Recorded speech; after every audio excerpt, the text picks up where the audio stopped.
નમસ્કાર દર્શક મિત્રો, તહેલકા ન્યૂઝમાં હું મેઘા અગ્રવાલ આપનું હાર્દિક સ્વાગત કરું છું. આપ જોઈ રહ્યા છો તહેલકા ન્યૂઝ અને સમય થયો છે સમાચાર પર વિગતવાર નજર કરવા.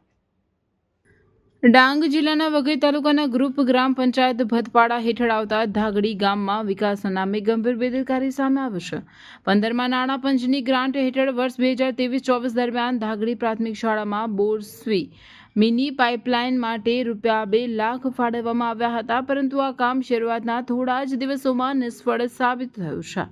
મળતી માહિતી મુજબ શાળામાં નાખવામાં આવેલી પાઇપલાઇન ટૂંકા ગાળામાં જ તૂટી ગઈ છે. નદીના ચીકણા પથ્થરો બહાર આવી રહ્યા છે. પરિણામે વિદ્યાર્થીઓને પીવાના પાણી જેવી મૂળભૂત સુવિધાથી વંચિત રહેવું પડી રહ્યું છે.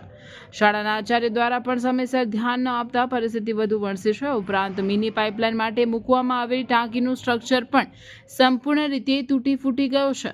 છતાં આજ દિન સુધી કોઈ રિપેરિંગ અથવા મરામત કામ હાથ ધરવામાં આવ્યું નથી. આથી ગ્રામજનોએ ગ્રામ પંચાયતની કાર્યશૈલી સામે પણ સવાલો ઊભા કર્યા છે.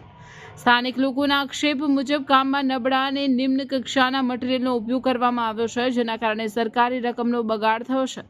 સરકાર દ્વારા વિકાસની મોટી વાતો કરવામાં આવે છે, પરંતુ વાસ્તવમાં ડાંગ જિલ્લાના અત્યોદય વિસ્તારોમાં આવી બેદરકારી અને ભ્રષ્ટાચારના કારણે લોકોને ભારે હાલાકી ભોગવવી પડી રહી છે.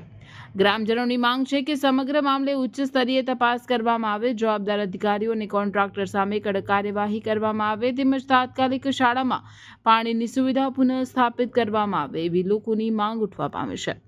રિપોર્ટર રમેશ માહલા, ડાંગ.